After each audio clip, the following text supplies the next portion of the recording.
Okay, well, good morning, everybody. Thanks for coming. My name's Debbie Schwartz, and I'm the founder of Road to College and a Facebook group called Paying for College 101. And this is my third FinCon, and the other two FinCons, I had a great time, and I noticed that there was a lot of discussion about student loans and really the refinancing of student loans. And it's completely understandable that that would be a major focus. But I'm happy that you guys came today because I think we're going to be discussing what can be done with families and students before they commit to those loans, which is actually probably even more important than the refinancing piece. Thank you. So let me just introduce the panelists quickly. We technically have 20 minutes. Each person is going to talk on a specific topic. So as Pam just said, this is kind of like speed dating. We're going to go through this quickly, and hopefully we can fit in some Q&A. So Pam Andrews is also known as the Scholarship Shark, and she's, in addition to her knowledge on private scholarships, she's also an independent private college counselor, and Pam has worked for many years one-on-one with students and families, so she has a great perspective. Lynnette Khalfani-Cox is also known as the Money Coach, and she's a personal finance expert, speaker, and an author of numerous books, one of which is on cutting college costs, which she'll share with us today. Lieber is the Your Money columnist for the New York Times.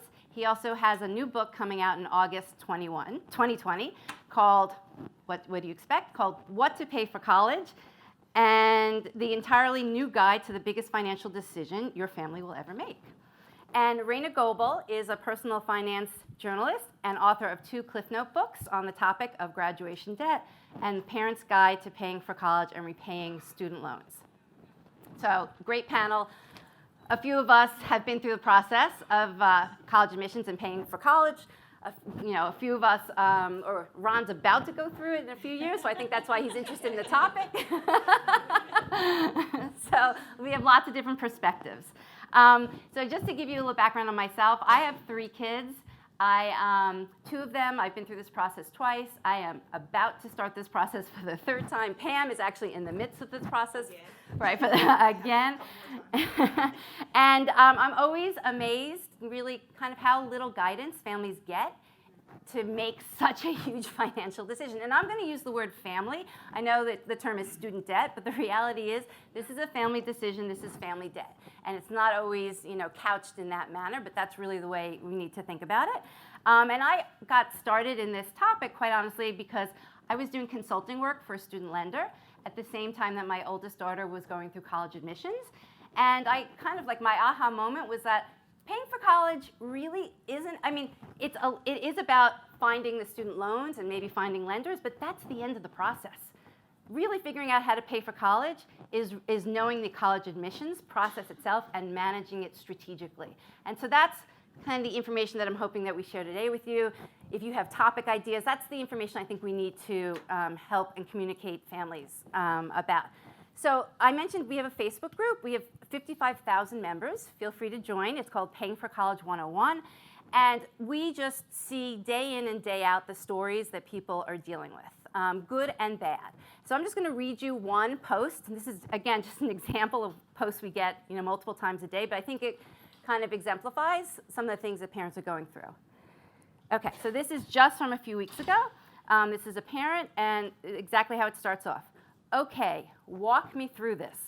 My EFC is about $26,000. For any of you who don't know EFC, it's basically the minimum. It's expected family contribution a family's going to pay.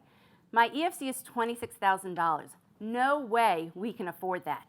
My kid will take on the $5,500 in student debts, but we are left with the rest. And I'm having a hard time believing that everybody is co-signing on a $20,000 a year loan. I'm not in the position to repay $80,000. I feel like I failed my child.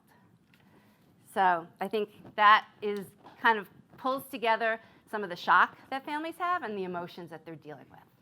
So I'm going to pass it off to Pam, who's going to talk more about the college admissions process.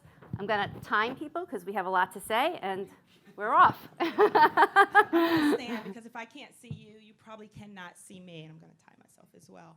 So not only the shock, but the shame, So a lot of times parents carry the shame, not feeling like I failed my student in some way. So what I want to do, let me just paint a picture in the time that I have.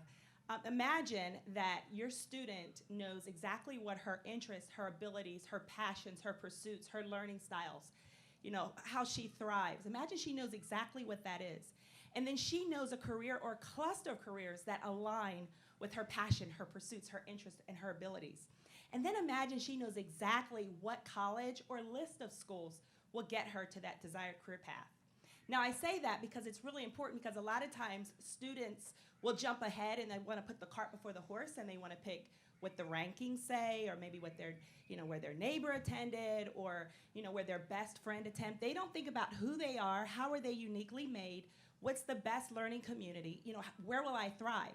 So then imagine on that list that you know exactly where she'll thrive, more than survive, and will graduate in 4 years or less. And the reason why that's important, because not only are you incurring more cost when you change majors because you don't know what you want to do, or you change schools, but it's also the lost opportunity cost because you're not entering the workforce. And then imagine you can find out all of this and know in advance exactly what that school's going to cost. So that's really important. I call that layer one. It's so important to go into it knowing the school first. And I like to tell students, you want to think about, and you'll hear some overlap, but you want to focus on four, and I focus on four fit factors. So there's academic fit. What's in line with your, 1 minute left. What's in line with your careers? I didn't even get to private scholarships. 3 minutes go so fast, and I'm a podcaster. I should be quicker at this. So, but your academic fit, your social fit, your personal fit, and then the final one is financial fit, which we focus on. You've got to have the money talks, parents. I live this. I'm a mom, college-age kids, about to do it again and back-to-back, and then I've got a 9-year-old. She just turned 9, so I'll be doing this for quite a while, as well as clients, but you must have money talks. So I say that layer one, focus on a school that is a strong financial fit. Don't let them settle in on a school where they get their heart set on a school that's not going to work. And then number two, go after the private money. Mindset. I'm going to say this quickly. I had a new student, class of 2020. We just started working together a few months ago, and there's a scholarship she's applying. My kids start early. When we start in the 10th grade, they are applying for scholarships, and they are winning money. And she said, Miss Pam, I don't think I should apply. I didn't do this. And I said, let me tell you something. You're going to apply. You're going to get the essay into me by this date so we can review it. I said, you don't discount yourself. You let the judges decide that. So you go for the large, you go for the small. If you are eligible, it goes on your list, it goes on your scholarship tracker, and you do it. So Pam Andrews, the scholarship shark. But just yes. Give me a perspective of private colleges versus college. Okay, I'm okay. I've got 8 seconds. Yeah. Oh, okay. I'm like very obedient, like, okay. She had 2 seconds. I know, right? I see What is it 2 you wanted me to seconds. say? Just talk private scholarships versus scholarships from the colleges. Yes, so so there's all kind of money. At the institutional level, that's money granted at the college that you can earn. You only use at that school. There's a strategy behind that when building your list. And then there's private money, which I'll focus on. That's the Coca-Cola, your Elks Club, the credit union, your utility company, your place of employment, maybe their place of employment. That's national, regional, and local scholarships. So there are different eligibility requirements, but you want to apply for those. And there's some as early as 13 years old where you can apply and you put that money away. So is that what you wanted me to Yes. cover? Okay, great. All Okay, right. thanks. You're welcome. Yeah. You did it. Make sure you didn't clap. Okay, great. You stuck to the timeline, and I will too. So I have 3 kids. My oldest is 22. She graduated early, 3.5 years from UT Austin. Early means less money. Yes. In December of 2018, I have a 19-year-old son who is a sophomore in Raleigh at North Carolina State University. And then I have a 13-year-old who is in 8th grade now. She started a week ago. So, yeah, I'll have college on the brain for the next, 5 more years till Alexis goes to college, and then 4 years at minimum through that and beyond. I think the 2 things that I really want to focus on in my 3 to 5 minutes that I have to talk here is to convey to you to really help your audience to understand why it is that so many families struggle with college costs and what we can do to help them. So this is my opinion based on several years of research, talking to countless families, writing 3 books related to college and paying for college and paying off student loans and everything else, and obviously having kids myself. One of the major problems is that we're all sold a bill of goods. we're all told in overt and subtle ways many falsehoods about financing college. And the gist of the lie, which in many parts comes from higher education, but then unintendedly through other sources as well. The gist of the lie is that, whoo, you better get ready for those tuition payments. Whoo, room and board is expensive. And they act as if college and paying for college is all about what I call the upfront cost of college. In reality, if we want to help the people who are reading us, who are listening to our podcast, who are watching our YouTube channels, who are, watching us on TV or whatever, we need to tell them to prepare for 3 sets of college costs. There are pre-college expenses, there are upfront college costs, and then there are back-end, or what I call hidden college costs. What are these? In a nutshell, the pre-college cost is everything that you pay to get your kid to college or on a competitive level sort of playing field before you even write a check for tuition. So it's college tours and visits, it's college applications, it's prep courses, it's ACT and SAT testing, it's pre-college programs, which can cost thousands of dollars in and of themselves, right? So there's all these things that happen before the kid ever gets to college, and you need to plan and prepare for that. Then, of course, yes, there are the upfront costs: tuition, fees, room and board, books and supplies, transportation costs. And then, oh wow, nobody ever told you about this stuff, all the back-end costs that really blow a lot of families' budgets. A huge portion of them are student-controlled, but the other half is very much institutionally driven in terms of these hidden costs. What are hidden costs? It's everything from the college that sells you when you come for those college tours and visits and says, we have 300 campus clubs and activities and all of these programs that your child can partake in and thrive and live a great life and be involved in the community. And it's like, great, yes, they can partake in, whatever club of their choice. They can join a fraternity or a sorority. They can do study abroad. But they don't talk about the price tag that goes along with doing all those extracurricular activities. So if you want to go Greek, for example, in a year, on average, it's going to be about $1,000 to as much as $4,000 per year to join a sorority or a fraternity. If your kid wants to have a car on campus, for example, which is why I told my kids, no, you don't get to have a car on campus, you have to understand that the privilege of having those wheels on campus, again, the National Parking Association literally does a study on this. They found that nationwide, the average parking cost on campus was $635 per year. It's very much real estate based. It's very much based on location. Don't try to park in DC for, if you're at a DC college or in New York City or in the San Francisco area, you can pay thousands of dollars per year just to park the kid's car. So, again, you need to be aware of all these hidden or back-end costs.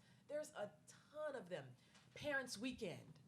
Oh, you're going to come. Oh, your kid is going to be the only one who the parents are not there. Orientation. So you factored in travel and transportation. Perhaps you thought, okay, they're going to come home for Christmas or they're going to come home for Thanksgiving, and you're thinking like maybe spring break they'll come home. So maybe you factored in 2 or 3 trips if you have a kid who's out of state or whatever. No.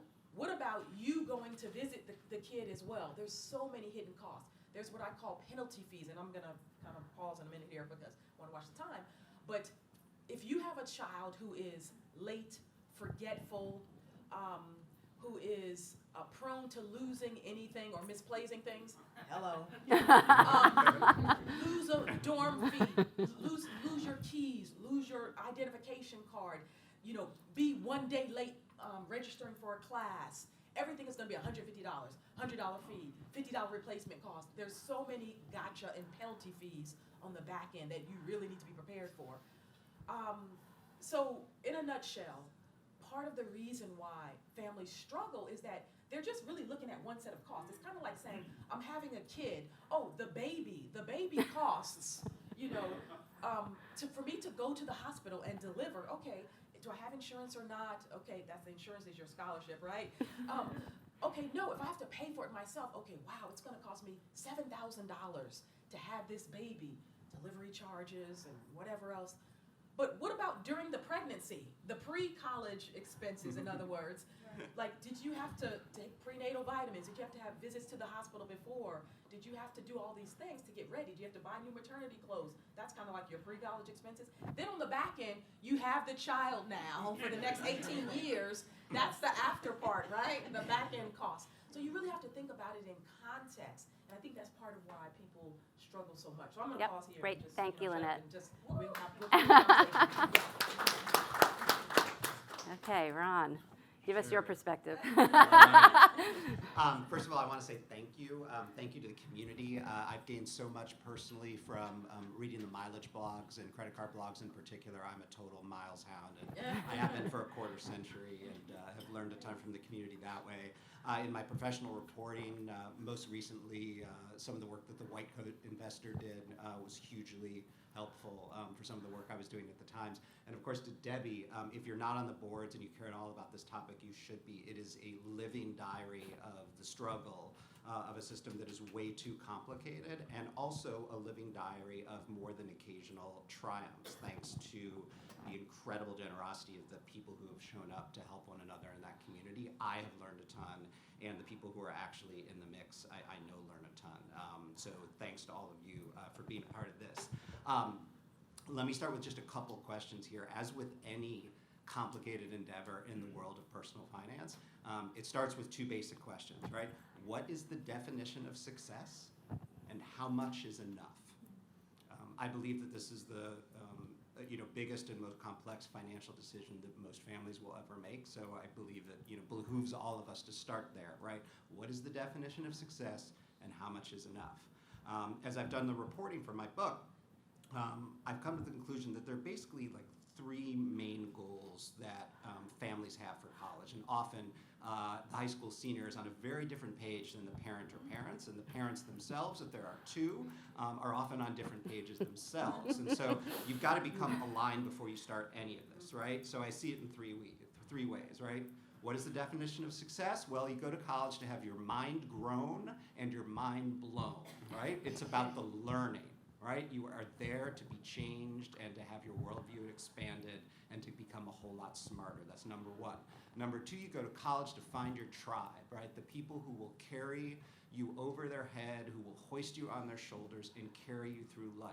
There will be 25 of them at your wedding, and there will be 50 at your funeral, and there will be 500 of them on your LinkedIn page, right?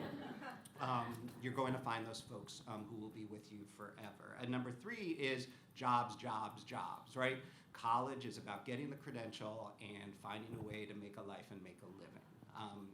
Now, some people come into all this thinking that this is all about mind grown and mind blown, and some people come in thinking that this is all about jobs and the credential. I'm not here to make any judgments about the right answer to those questions, but quite often if there's three people in the household, two parents, especially two divorced parents, and one child, they're looking at that sort of pie chart of goals and dividing the pieces in entirely different ways. You can't make a decision about what's important to you and therefore how much to spend until you know what the point of the exercise actually is, right? Now as parents, once you've got that sorted out, you've got to deal with the emotions that may cause problems and the kinds of emotions that might cause you to spend more than you actually need to and than you may want to, right? There's fear of falling down the social class ladder, the desire to erect some kind of concrete floor through which your child cannot crash, right? Maybe you've spent decades or generations kind of getting to where you have, or you see college as the opportunity to vault your kid to someplace that you've never been able to get to, right? And so you're worried that if you don't do enough, that if you don't spend enough, that you won't be able to pull it off. Guilt, we've talked about this already. Fail, right? This language of failure. I haven't saved enough, I haven't done enough, I don't earn enough, and therefore I must absolutely borrow a six-figure amount of money to make it up to my child, right? If you want the anthropological take on this, there's a great new book by an anthropologist who's also a personal friend of mine, Caitlin Zaloom, called Indebted, that took a deep dive into the parents' heads to try and figure out why they borrow so much. And then finally, there's snobbery and elitism, right? Private is better than public. More expensive is better than less expensive. I'm not a snob, you're a snob. And when you see my kid's resume when they're 22 and coming out, you're gonna care about that nameplate. So even though I'm not a snob, I'm trying to be a snob. I took my shirt in for you guys this morning. Even though I'm not a snob, I know there's so much snobbery in the world about this stuff that I'm gonna need to pay up to buy what I perceive to be a fancier degree for my kids. So these are the emotions that can trip us up. And this is also some of the framework for the book that I'm writing literally right now as we speak. So thanks for having me. Great, thanks. Okay, we have Reyna, and then we're going to squeeze in a few questions because I know a few people raised their hands. Hi. So welcome to the community of Paying for College writers. I don't know how many of you have been doing it for a while or are just starting. But look at this as a beginning of the conversation, not the end of it. These are the people that I quote, that I turn to when I have scholarship questions, when I have questions about college tours. She is great at answering questions about waivers to get those tours for cheaper. Debbie is phenomenal for finding real people, and Ron is just phenomenal at the world. So I've been doing this for about 12 years since I started writing the Paying for College books, and in 529s and this world. And one of the things that we always talk about is, how many of you actually knew what you wanted to do when you were 18 years old? Yeah, not many of us. How many are still figuring it out? Most of us, yes, that's why we're here. So what I'm gonna talk to you about is the idea of gap years. And I had a 4-year gap year. I took off in my senior year of college, but when I came back, and it was funny because I came back because I needed to fix my grammar and for journalism, and I came back and I ended up getting an award with a team of people on an investigative report on Texas taser misuse. And as I was learning things, I ended up with a master's and ended up with a second master's with an MBA and ended up here with you guys. And there is just so much information in those gap years. Even the Obama kids are taking them, you know? Like, it's not a bad thing, it's a great thing, because career experience, shadow days is everything, because that's what helps them get employed afterwards. So don't think it's bad if your kid takes off a year. Also, remember, it's not just the kids, it's adults. My mom got her master's when she was 60 years old. We need to talk about how adults pay for college. One thing before I continue, and I have a lot of sources for you guys, the American Association of State Colleges. We just did a great financial aid award letter comparison tool with Debbie that thousands of people are using with real terms for how to compare financial aid award letters. My email is Reyna, Reyna, .gobel@gmail.com. Something new that I'm doing, which has a lot to do with this too. Community colleges always get a bad rap. But I tell you what, you can get some real world experience and you'd be surprised what they do. Because a lot of them have guaranteed transfers to specific universities, including places like Berkeley. So you go in there and you get a cheat. My friend Stephen Patzer, who's about to run for public office, great story for you guys to interview.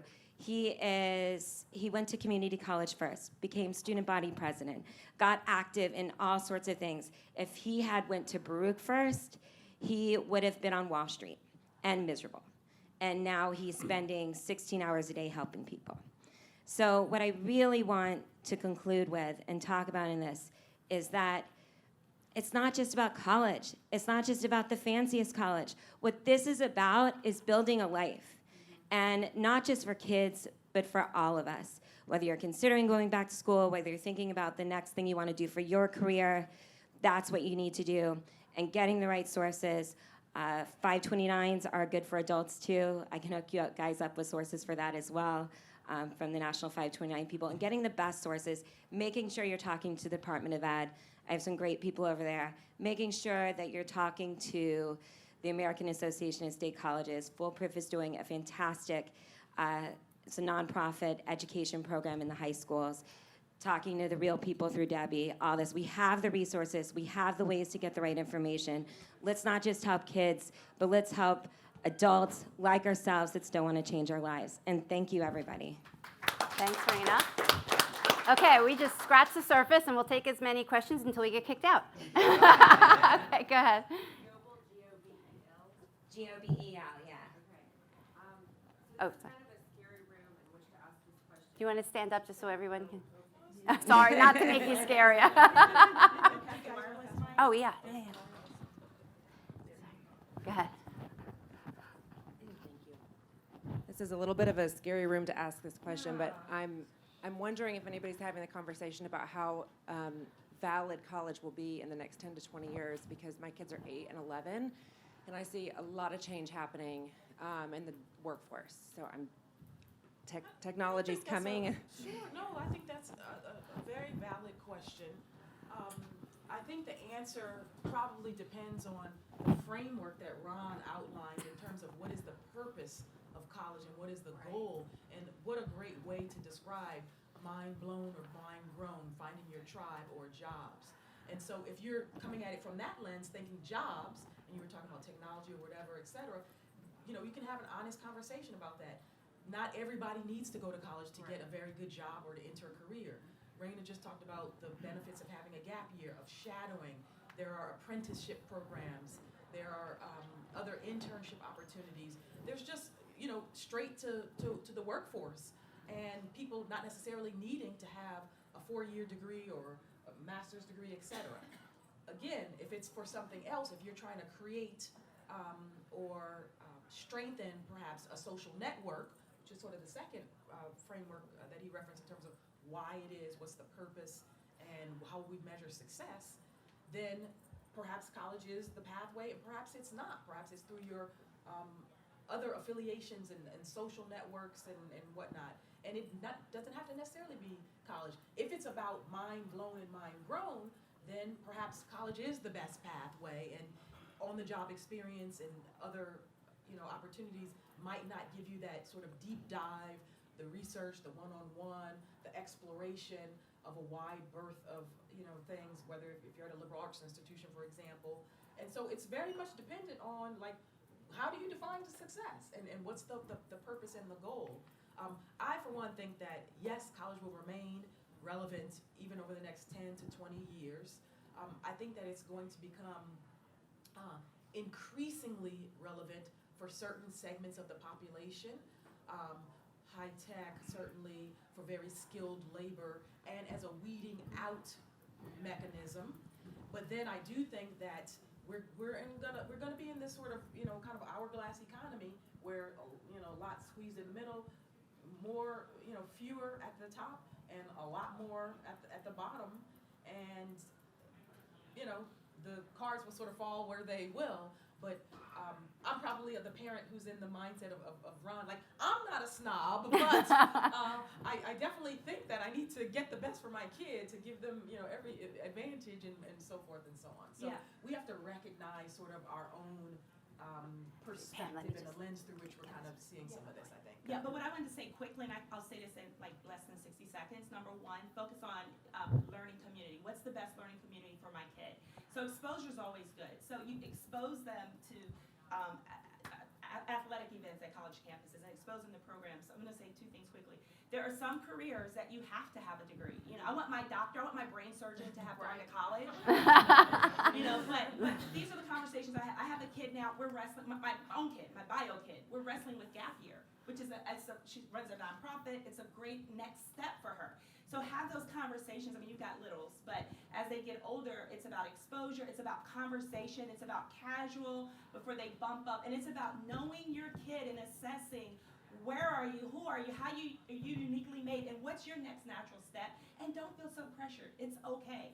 And then, so that's all I'm saying. Okay. Well, go ahead. I'm not happy to do it. Go. You're spot on with community college, because a lot of times certifications are a way to go as well.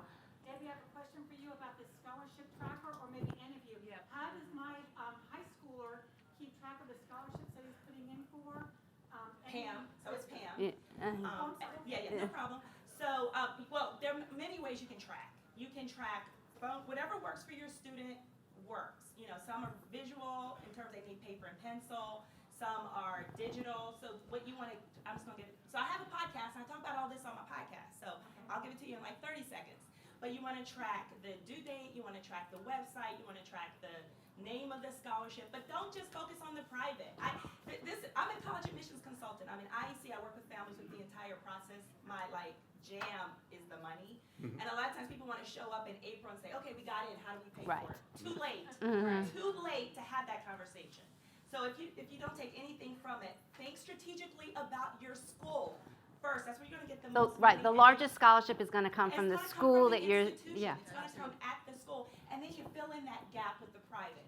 So it's just a matter of tracking those and working with your students. Can I say to one step thing in. to add on to that real quick? So my oldest daughter, the one who graduated in 3.5 years, she won over $750,000 worth of scholarships when she went off to college from different institutions and from private sources. No question about it, the institutions themselves are the largest source of funding. However, just the whole notion of trying to get scholarships is like very arduous for a lot of families, and it's like a chore to get your kid to apply and apply and apply and apply. So yes, the tracking matters, but it is somewhat of a numbers game and a volume game. Yep. And you can't Yep. just think, okay, I applied for 5 scholarships or 7 scholarships, I didn't get any. It's just not going to work like that, because they're not going to get any if it's just 5 scholarships or whatever, that kind of thing. I have a course online. I have a platform, Money Coach University. It's my digital video-based platform. It's a course called Winning College Scholarships. I did not plan to do this, but I will. But let me think about how I can control it. For the FinCon people here you have an audience or whatever, just email me through my moneycoach.net site, Lynnette, LYNNETTE, at themoneycoach.net, Lynnette@themoneycoach.net. So that's my corporate site, that's my email, but the platform is Money Coach University. The course is Winning College Scholarships. So I will give you guys a code so you can see it free and take the class and whatever, but to know what to kind of tell your audiences. But I have a tracking system on there, a lot of tools for how to keep track of ways in which you can reach out and get tentacles to know, like, here's private sources, here's affiliations through the family, etc. My daughter won stuff from an insurance company that her grandmother was a policyholder for, that the insurance company said, we give scholarships to policyholders and their kids and grandkids.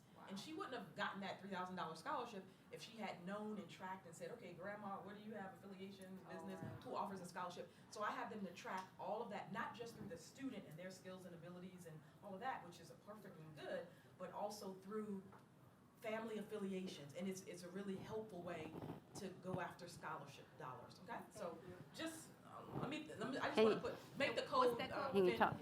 we'll put FinCon, because then, of course, I'll remember it out. But give me like one day, or by the end of today, to get it, because it's not anything, and I'm about to tell my husband to do it. My question is, if your child gets that $3,000 scholarship from grandma's affiliation, and then you're doing the financial aid process, is that just going to, reduce your institutional scholarship by $3,000? Yeah. It could, but it depends. It depends. How does it depend? Well, Can you, it depends can you talk more about that? Sponsoring organization. Some checks have come to my house in the name of my student. Some checks have come in my house in the name of my student and the university, and some go directly to the school. So this is a part of your strategy. You have to go, because some of it will reduce your aid. It will reduce the amount of subsidized or unsubsidized student loan. It most likely won't touch your grant money, which is still free money. So scholarships and grants, both free. One is need-based, one is merit-based. But it could, and that's why you have to build a relationship with your financial aid officer. And this is part of the research that needs to happen, Right. part of the So you application. just disclose all of that to the financial aid officer, and they will help you. Yeah, listen, when I work with my students, Yeah. you get in there there are a couple of relationships. Your first one is always the Office of Admissions. You're building that. Then your financial aid, of course, your bursar, alumni, career services, all that. But when you get to know them, they're people. And there have been times when I have told them, this is exactly what you're going to say, and they will not reduce the aid. They get what's called OP, overpayment, and they get a notice that you have a refund check. It depends. It's like the award letter. There's no set, like every award letter looks like this. There's so many variations. Build the relationship beyond what you need. So I have personally known financial aid officers not to reduce aid. And I will go on record. And there's some organizations, some schools, and then some scholarship committee that literally make a pledge and say that if you get additional aid, we will not reduce your aid here. So that's another resource, and I'll share that too. Okay, thank you. Hello. So I I completely agree that the system is very confusing. My wife and I will be paying off our student loans when my kids are in college. How much, though, of the problem is that there's too much choice, and so the culture of I'm going to pick the school that's best for me, or I'm looking for the perfect school that's best for me, even if I live in Texas and I want to go out to Washington or wherever. Would we be better off with fewer choices or limiting our choices when it comes to college? Do you mean institutional choices, like fewer colleges? No, I don't think there should be fewer colleges in America. But you see this with like mutual fund options. Like when there are more choices, people tend to get confused and end up making worse decisions.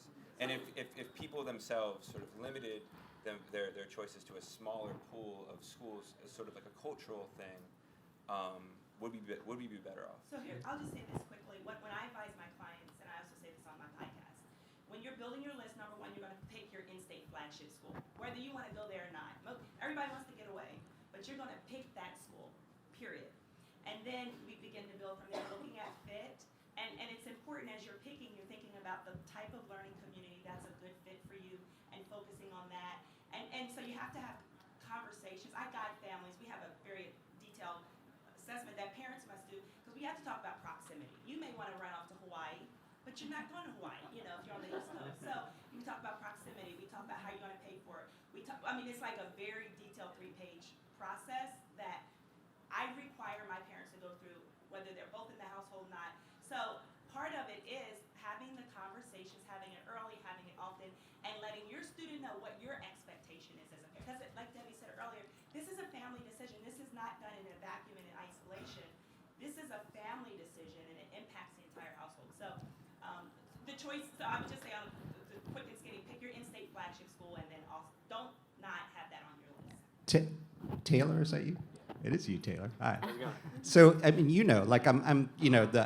more about the practical than I am about the policy. And from a policy perspective, I think you're probably onto something. And in certain other countries, that's actually how it works. There's fewer universities and way fewer people go. There's no open access, and it's brutally competitive and tracked. And then you take a test or whatever, and you go where you go, and that system has upsides and downsides. The practical reality of what's going on now, particularly from a financial perspective, but also from an admissions perspective, is that you've got to have a lot of choices and a lot of applications, particularly if money matters to you. Not only, at the more selective schools have the admissions odds gone down, so that you really need to lob more applications around to make sure you have some choices if you want to have choices. But from a financial perspective, the financial aid side of this, both the need-based side and the merit-based side, which is really a black box at a lot of schools, it's all so unpredictable that if money makes a difference, you've got to apply to 10 or 15 or 20 schools now, not 5, right? So the reality is that even though you may be right, it's just not going to look that way for all sorts of people for a pretty good period of time. Go ahead. Hello, I had a comment and a question. I'm a financial aid administrator, and to your point, it definitely depends on the school. Also the scholarship, the money probably has to go directly to the school, so you have to package the award around that scholarship. So you definitely want to check with the scholarship and the school if they take it from grant or from loans or something like that.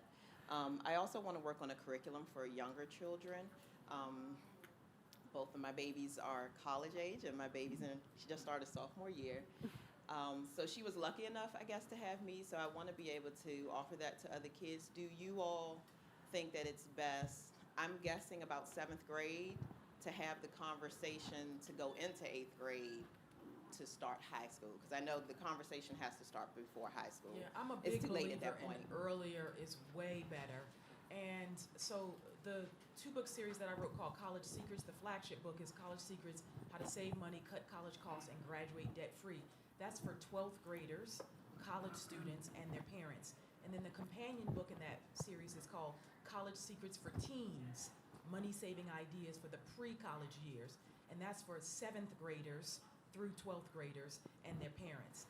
Personally, again, my 13-year-old Alexis, who's in 8th grade, she's already done 2 pre-college programs at the University of Georgia, a mini medical school camp. She's saying, I want to be a doctor. I'm like, go see it and figure it out and try it out and see if you like it. But I've been talking to she knows her older siblings have gone off to college. She's, has college on the brain. On my site, on my free financial advice site, askthemoneycoach.com, I have an article, this does very well, called It's Never Too Early or Too Late for College Scholarships. And yes, you can get scholarships in 10th grade, but you know what? There's stuff for 5th graders. There's stuff for elementary school. You'd be shocked. I mean, the Google Doodle, program, if you have a creative kid who draws, and there's all kind of stuff. But I list all these scholarships, and I show elementary school, middle school, high school, and then, of course, while you're in college, and then for graduate students as well. Because a lot of times we get caught up in thinking like 12th grade year, like senior year, when you're applying, that's when you have to apply for scholarships. There's a lot that's out there through pipeline programs and other resources and initiatives to give students an opportunity along the way. And that's less stressful, too, on the family as opposed to just this 1 year right before college. Okay. And so here, real quick, so I've written a lot of this curriculum, and Foolproof, let me connect you with Foolproof, because they're doing that in high schools right now. So it could be very useful. Okay, let's do 2 more questions, and I'm assuming we're going to get kicked out. But I've seen from the 529 plans, especially, they have scholarships. You can start from birth. So you can get scholarships at birth. So start early, and those families have more money that they know what to do with when it comes to when the kids are 18 and ready to go to school. Okay, so quick comment and question. I've been a high school guidance counselor for 25 years. That's my day job. So I work with high school kids trying to get them into college and the scholarships. So a couple of things that I found. I know, scholarships is always a big deal. There are micro scholarships that are out there that come through the private industry that kids can. Raise.me? Yes, Raise.me is fantastic. And I've had kids, they can get $50 and higher for every A that they get in a class or something, or sport activity or club activity that they're involved in. They don't always have to have the academics. There's other ways for them to be able to get scholarships.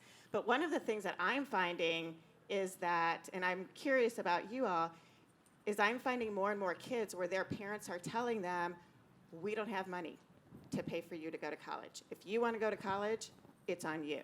And you have to figure it out. And so I have a lot of kids very, very stressed out. They want to go to Georgetown or they want to go to these elite schools, but they don't have the money to do it. And so I end up having to have that hard conversation with them. Well, if you have to pay for it, then let's figure out how, and luckily I also have a financial coaching business, so I can talk to them about that money conversation. But are you finding that more students are having to carry that load of paying for college? I think it's very much dependent on the community and the audience and sort of where you're, if you're talking about neighbors in my community, for example, everybody wants to send their kids to, best school that they can get them in, and it's really not that type of issue. But in other places it is. So I had dinner last night with, or lunch, with 2 other people, and we all talked about our college going experience. And we were all first generation college students. But my parents were like, which college will you be attending? For their 5 daughters, it wasn't even a choice. So they pushed. Another woman, her parents were resistant. They were like, no, you don't need to go to college. We don't want you to get a job. We don't, college is not necessary. The third woman, her parents were neutral. They were like, if you want to go, you can. It's okay. It's a good thing, or you could work, whatever, So it was kind of like, wow, it's like all over the place, right? In general, I think the best thing that you could do, and potentially a lot of other people who have high schoolers in their network or who they're, communicating with, they really need to start understanding the 2-tiered system, need-based and merit-based, because those parents were like, I'm not paying, or I don't have the money, I can't send. They could be totally eligible for like a boatload of money, We were talking about the state, she was saying make sure that the student applies for the state school. So until 2 months ago, I lived in New Jersey. My kids went out of state, but I live in the state of Texas now. But so the state school, Rutgers, for example, a family who makes, $65,000 is gonna pay more for that kid to go to Rutgers than for that kid to go to Princeton. they're going to get, Ivy League education at Princeton, and they're going to have a no loan pledge from the school. It's a very well resourced and huge endowment. And so families need to understand that if it's a financial issue, not just a choice or some sort of moral reluctance to it, or not that they don't feel that college is worthy in some way, but if it's really a money issue, make sure that the kid at least fills out the FAFSA. Make sure that they fill, and the parents, get them on board. There's a CSS profile that's required. Of course, make sure they do that. And I find that among families that I've worked with, at the lower end, low to moderate income, and at the very upper end, sometimes they won't even do the basics, filling out the FAFSA. And it's for other reasons. Some families will say, we make too much money, I know we're not gonna qualify. I was at a session at Columbia in New York where they were saying, we take into account a whole bunch of things, including, we know you're living here in the Northeast, we know it's more expensive here, blah, blah, blah, blah, but they'll give aid, and none of the Ivies, by the way, give, merit-based aid. So please stop when the parents are saying, my baby won, the Harvard full scholarship, because they're so smart. It's like the kid got in because they were smart, but they got the money because your family needed it, and that's great. That's all good. Need-based is looking at assets, income, the family's resources. Merit-based is looking at the child's accomplishment, right? Athletic, artistic, academic achievement, or civic engagement at some level, volunteer work, community service, and so on. So the kids have to understand this two-tiered system for need-based versus merit-based, and then put their hat in there, get in the game. At Columbia, this officer said, we give aid up to families making $200,000 to $250,000. So most families would think like, okay, we're in a six-figure realm, we're just not going to get it. I'm not going to take my time, and I'm not going to apply.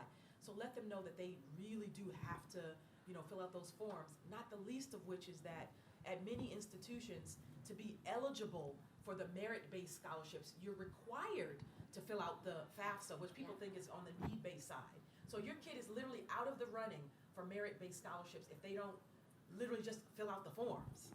So they have to do it. So I just want to add to that real quick about the FAFSA, is that I tell people night and day to do it. A lot of schools will consider cost of living in different urban areas. You can call the school and find out, because what's middle class in New York City is not middle class in Oklahoma. And so there are things for that.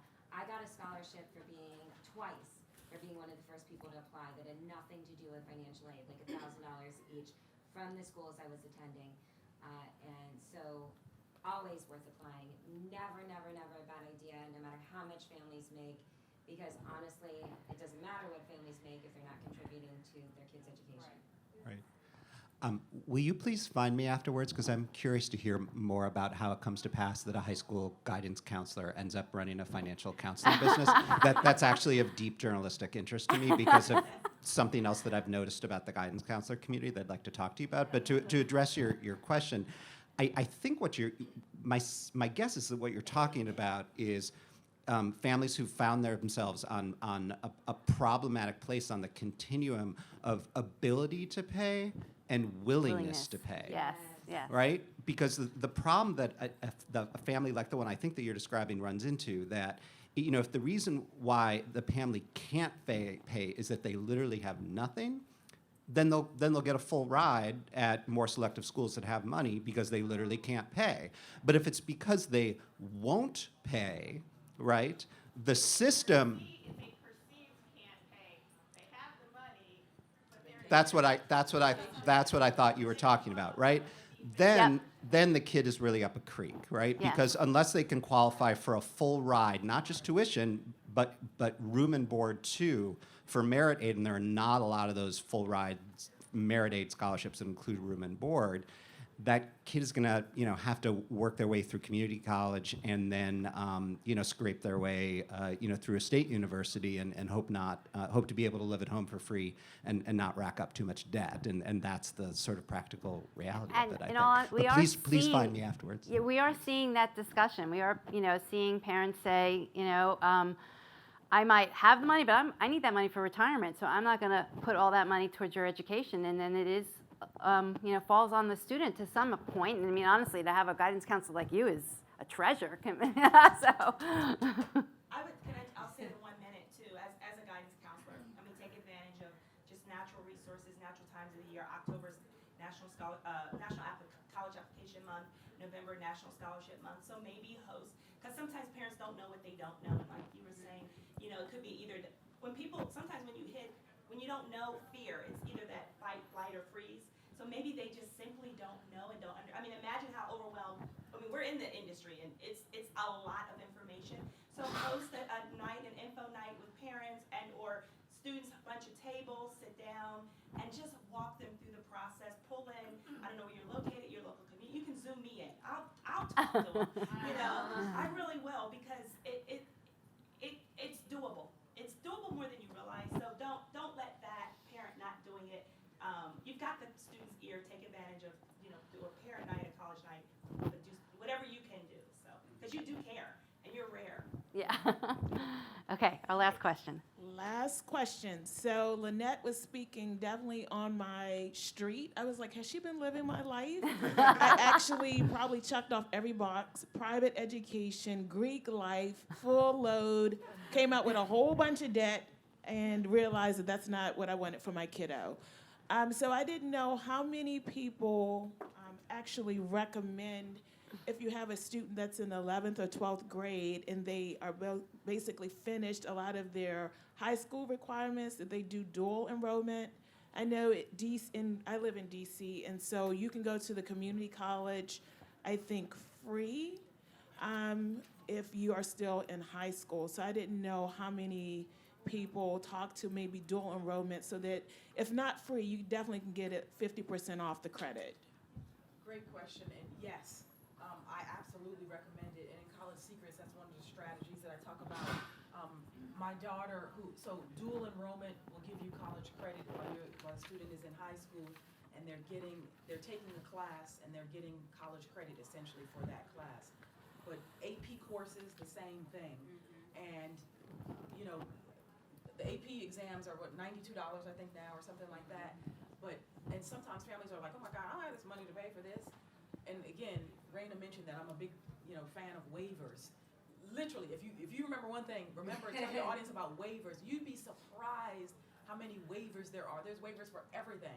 College application fees, SAT and ACT exams, out-of-state tuition waivers, which my daughter got one.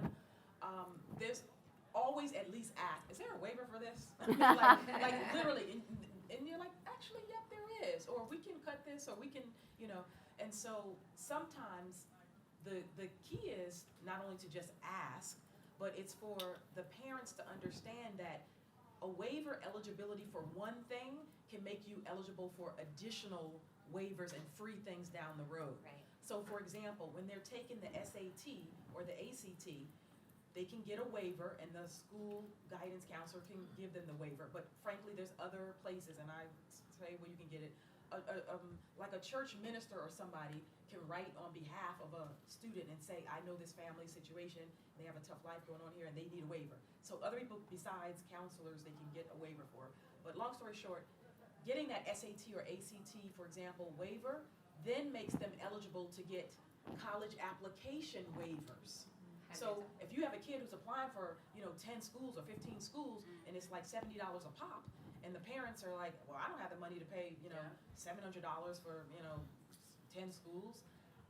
Now they've gotten, 10 free college applications with the waivers as well. So, and it's a whole host of criteria under which you can be eligible for it, but, some of it is streamlined. But trust me, a lot more kids, even some states without any income eligibility and all that other stuff, some states automatically subsidize or provide free waivers, for example, for ACT and SAT, college admissions testing. So people just need to know that these kind of resources exist. And I'll say this real fast. When it comes to, I want to make sure I answer your question. When it comes to dual enrollment, everything starts with strategy, your SAT. Strategy, so the student needs to know why are they doing it. You have to understand not every, when you're building your list, begin to talk to the bursar's office or the registrar what these classes will transfer. AP transfers in a whole lot easier, AP and CLEP, than your dual enrollment. and they most likely will not take your core courses. So if you're going into pre-med or Right. STEM or something like that, you're gonna have to take them at that university, but maybe you can transfer in humanities. So it's okay to take, it's a great way to do exploration, to explore it a little bit deeper, to test the rigor of a college program, but know that it may transfer in, it may not, because a lot of times students get disappointed because they think, well, I took these college courses, why am I not graduating earlier? Why am I not lightening my course load? So just know that going in and have the conversations with the school, with either the registrar or the bursar's office. Okay, so quick things. So first, is there an app for that? Is there a waiver for that? So think about that for like parents. When it comes to these dual enrollment courses, career first, anything for career exploration is helpful. When it comes to both AP and dual enrollment credits, even if you're like transferring schools, sometimes courses don't transfer in. You should be talking to the school that the kid wants to get into, to admissions. Will they accept these courses? Because if not, it may not be that helpful unless it's for career exploration. And finally, when it comes to not just taking the SATs and getting those college admission waivers, but cheap SAT prep. Community college has math tutors, and I increased my GRE score by like 100, 200 points from a $20 software program. There's so many ways to get cheap help.